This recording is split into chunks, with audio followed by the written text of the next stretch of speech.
A blessed Sunday to everyone. Can we give a clap of praise to the Lord? Hallelujah. Indeed, that all the glory, praises, adoration belongs to Jesus alone. Amen. Can we bow down our heads and let us pray? Our Heavenly Father, we praise you.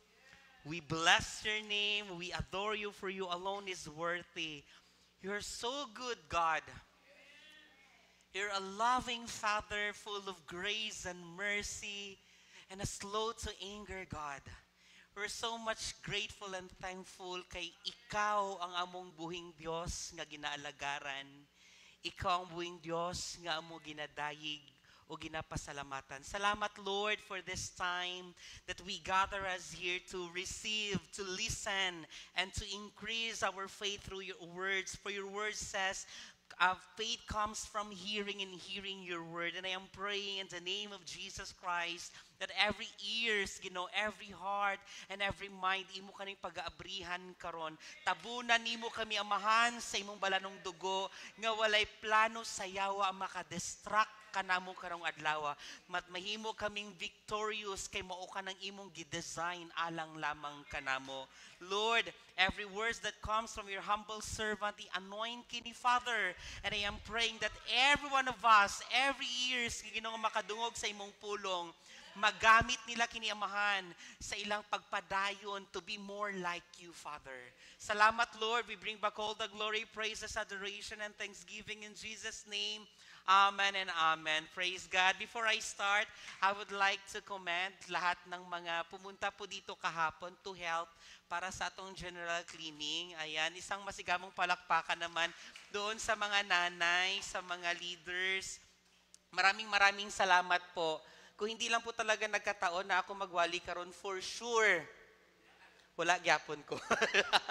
Naagid ko syempre. Kaso lang, alas 3 naman ko sa kadlawon na human sa akong study tong Saturday. Kay kabalo naman mo nga, gabi ilang gid ako ang time sa akong pag-study. So nakamata ko mga 10 and then naana sila mga 10:30 na sila nag-abot dire. And then hindi na ako maka-help kay I want to finish ang ako ang buhaton kay pagka-afternoon na pa ko'y adtuan pod. Ayan. Maraming salamat sa lahat ng leaders and young people na tumulong para sa atong general cleaning. And we have a second date schedule pa po. If I'm not mistaken, next week po yan. Ayan. So before I start, pwede ba na ako hangyuon si Tatay Iluminado Gordon sa pagtindog? Ayan. Through the life of Tatay Iluminado, last Sunday, I was corrected by the Lord. Kanang ano ko ba, nabadlong ko sa ihang life, mahitungod kay every Sunday, I've noticed something, Tatay, even most especially pag ako nagawali ha, grabe gina siya katutok sa nagapaminaw. Focus gina siya, glory to God, all the glory belongs to the Lord. And the way nga maulingkod gani siya, wala na siya galingkod nga nagalapat ang iyang likod sa sandiganan sa pulungkuan. As much as possible, dito siya sa middle or sa tumoy. Why?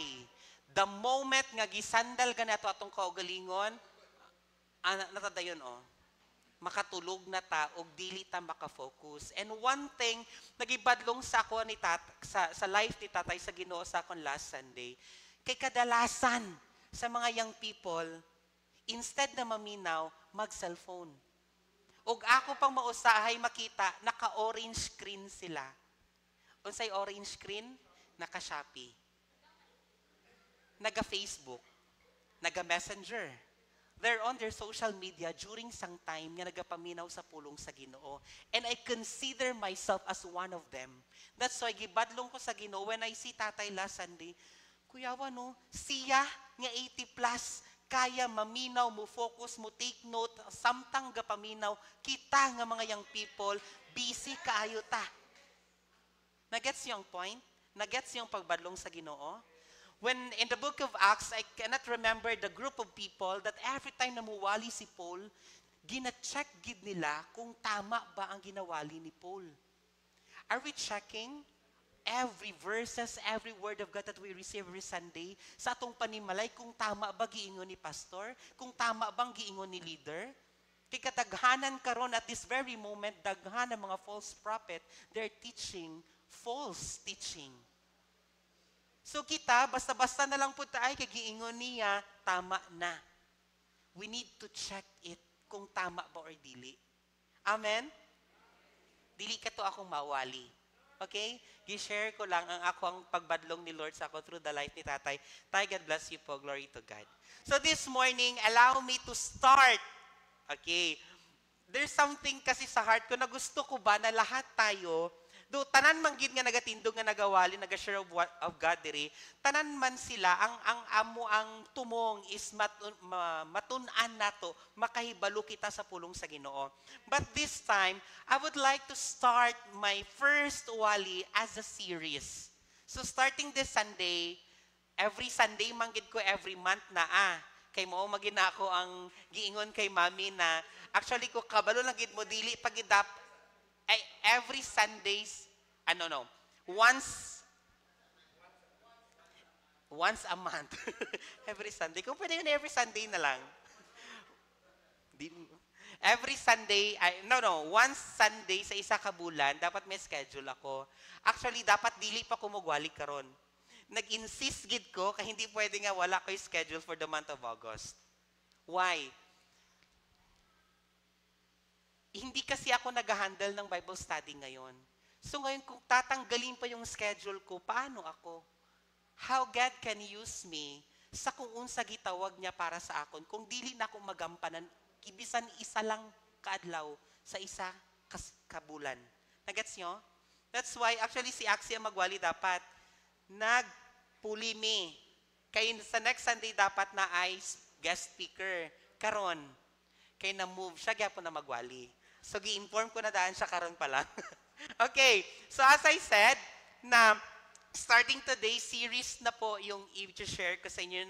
Ako magasugod sa Book of Acts. Ayan. So, Book of Acts, yung Book of Acts po kasi, one of the